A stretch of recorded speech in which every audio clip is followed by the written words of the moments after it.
벌레만도 못한 인간. 이 말은 최근 몇 주 사이 한국에서 논란의 중심에 선 인물을 부르는 명칭입니다. 최근 한국에서 가장 욕을 많이 먹은 인물을 꼽으라면 단연 조니 소말리라는 미국인 유튜버일 겁니다.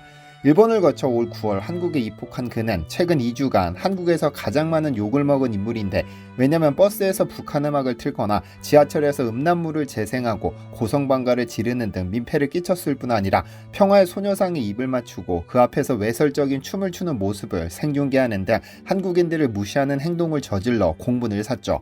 이런 모습에 분노한 시민들로부터 영상 촬영 도중 폭행을 당하기도 했고, 몇몇 유튜버들은 그를 추적하는 컨텐츠를 제작하기도 했는데요. 현재 소말리는 마약, 폭행, 업무방해 등 혐의로 경찰에 고발되어 출국 금지된 상황입니다. 사실 위에서 언급한 벌레라는 단어는 제가 사용한 단어가 아닙니다. 그의 이런 기행을 들은 구독자 수 1600만 명의 미국 유명 유튜버가 영상에서 그를 이렇게 불렀습니다. 한국 문화 전반에 대해 굉장히 무례했다면서 그의 사건이 재판에 회부된다는 소식에 한국 판사가 이 벌레에게 일본처럼 관대하지 않길 바란다며 그의 민폐를 강도 높게 비판했습니다.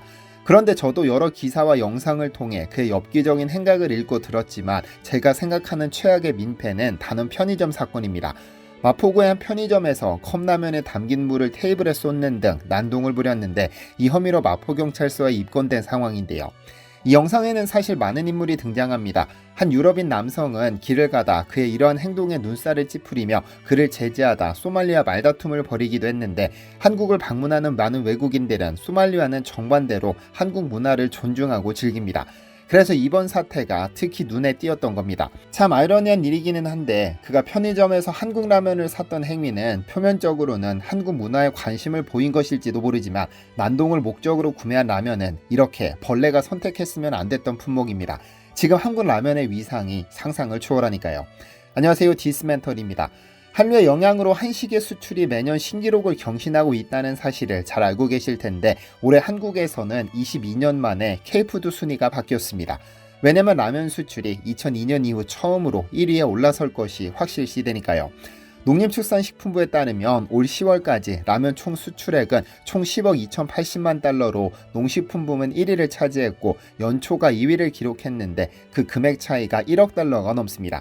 2023년에는 연초류가 10억 820만 달러, 라면이 9억 5240만 달러로 5천만 달러 이상 앞섰지만, 올해는 라면이 우뚝 섰습니다. 현재 한국 라면은 전 세계 132개국이 수입 중인데, 수치로 나타났기 때문에 별것 아닌 것처럼 보이지만 1년 새 1억 달러 이상 수출이 증가했다는 것은 놀라운 일입니다. 1억 달러, 약 1,300억 원은 어느 정도일까요? 라면 한 개의 두께는 약 4cm로 한 개당 약 1,300원이라고 가정했을 때 1년에 1,300억 원이 증가했다면, 이 거리는 서울에서 인도 뉴델리까지의 직선거리에 해당합니다. 지구에서 가장 높은 산 에베레스트조차 9km가 채 되지 않기 때문에 에베레스트 400개 높이만큼의 라면이 1년 동안 더 판매된 겁니다. 한국도 아니고 외국에서 말이죠. 아래서 라면의 역사를 다루기는 하겠지만, 한국에서 개발된 것도 아닌데 도대체 왜 이렇게 인기가 많은 걸까요? 아무래도 가장 큰 영향은 한류의 확산 때문일 겁니다. K-팝과 K-드라마가 전 세계를 휩쓸면서 한국 음식 문화에 대한 호기심이 급증했습니다. 오징어 게임과 같은 드라마에서 라면에 소주를 먹는 모습뿐 아니라 다양한 미디어에서 한국 라면이 계속해서 노출되면서 라면은 한국 문화라는 공식이 생겨났죠. 이를 통해 한국 라면은 단순한 음식 이상의 문화적 체험으로 자리잡아 전 세계 각국의 소비자들의 입맛을 사로잡았는데요. 그런데 라면의 세계적인 인기에 기름을 부은 것은 아이러니하게도 코로나19입니다. 코로나19로 외출이 제한되면서 간편식에 대한 수요가 늘었고, 이때 라면과 냉동김밥 같은 K푸드가 큰 주목을 받았죠. 특히 한국 라면의 경우 조리법이 간단하면서도 고유의 맛을 즐길 수 있는데, 한국 라면 업체들의 엄청난 노력이 있었습니다. 보통 외국에서 라면은 저렴한 가격과 간편함을 중시해 단조로운 맛이 많았습니다. 하지만 한국 라면 업체들은 한국 라면의 정체성인 강한 맛을 유지하면서도 매운맛을 조절하거나 짜장, 된장 등 한국적인 맛과 더불어 현지화된 라면을 선보여 외국인 소비자들의 입맛을 완전히 사로잡았습니다. 가성비의 측면에서도 한국 라면은 더욱 돋보입니다. 미국에서 한국 라면은 5개 묶음에 약 10달러에 판매되고 있어 현지 음식에 비해 월등히 저렴한데, 일례로 맥도날드 빅맥 2번 먹을 가격으로 5끼 식사를 책임질 수 있습니다. 더구나 싼 게 비지떡 수준이 아니라 식감과 국물 맛도 뛰어나 외국인들 사이에서는 레스토랑 음식 못지않다는 평가가 내려졌죠. 그러니까 인플레이션 등 세계 경제가 악화될수록 주목받을 수밖에 없는 독특한 위치에 있는 것이 한국 라면인 것이죠. 그런데 진짜 이유는 따로 있습니다. 외국인들 입맛이 한국인처럼 매운 것을 선호하는 취향으로 바뀌었다는 점입니다. 최근 몇 년간 서양인들의 매운 음식에 대한 선호도가 폭발적으로 증가했습니다. 이는 세계적인 매운맛 소스와 요리의 인기가 급증하는 현상에서 잘 드러나는데, 일례로 미국에서는 핫소스 브랜드인 스리라차와 타바스코의 판매가 급증하고 있죠. 그런데 문제는 서양인들의 매운맛에 대한 수용도가 높아져 이제는 어느 정도 매운맛에는 눈길도 주지 않는다는 점입니다. 미국 식품 트렌드 연구기관인 푸드비스트의 조사에 따르면 매운 음식은 특히 20, 30대 젊은 층에서 인기를 끌고 있는데, 스파이시 푸드 챌린지와 같은 소셜 트렌드와도 맞물려 있습니다. 이런 현상의 가장 큰 수혜자는 단연 한국 라면입니다. 특히 소셜미디어를 중심으로 스파이시 푸드 챌린지가 유행할 때 삼양의 불닭볶음면은 틱톡, 유튜브 등을 뜨겁게 달궜는데, 먹어보니 그냥 맵기만 한 것이 아니라 맛도 훌륭했다는 것이 서양인들의 평가. 점차 다양한 한국 라면들을 먹기 시작했는데, 한국 라면들의 매운맛은 단순히 혀를 자극하는 강렬함이 아니라 고추의 향이 조화를 이룬 감칠맛과 깊이 있는 맛을 함께 느낄 수 있죠. 그래서 매운 음식에 익숙하지 않던 서양인들이 점차 한국 라면의 매운맛에 매력을 느끼기 시작했고, 그래서 이제는 현지화가 아니라 있는 그대로의 한국 맛을 찾는 서양인들이 더 많습니다. 1,300억 원의 수출이 증가한 것이 우연이 아니라는 의미입니다.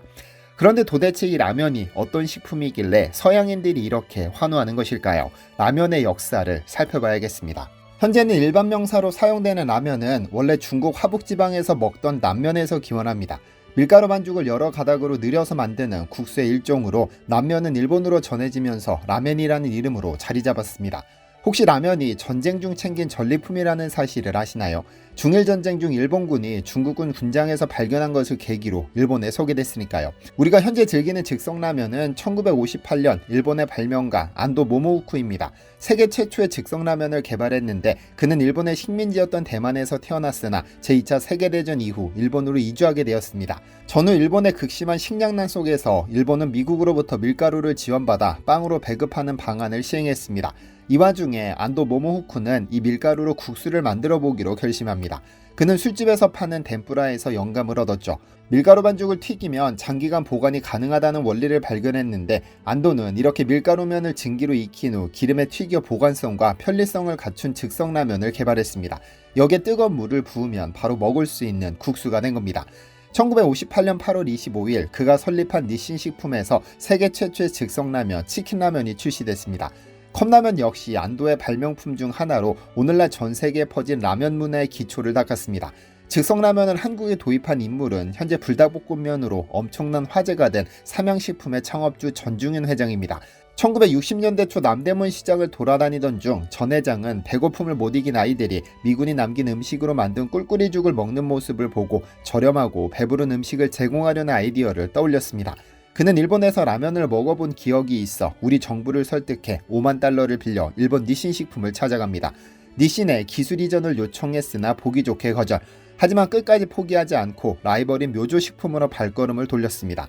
그는 한국의 상황을 설명하고 설득한 끝에 마침내 라면 기계를 들여오고 기술 지원을 약속받았는데요. 묘조식품의 오쿠이 기요스미 사장이 한국의 딱한 사정을 듣고 라면 제조시설 2라인을 대신 발주해줬는데, 문제는 일본 기술자들이 끝내 면과 스프의 배합 비율을 알려주지 않았습니다. 끝내 배합의 비밀을 풀지 못하고 귀국길에 오른 전 회장에게 오쿠이 사장은 비행기에서 보라며 봉투를 하나 건넸고, 그 안에 면과 스프의 배합 비율이 적혀 있었습니다. 이렇게 탄생한 한국 최초의 즉석라면 삼양라면이 1963년 9월 15일 출시됐습니다. 사실 출시 초기 라면은 한국에서 큰 인기를 끌지 못했습니다.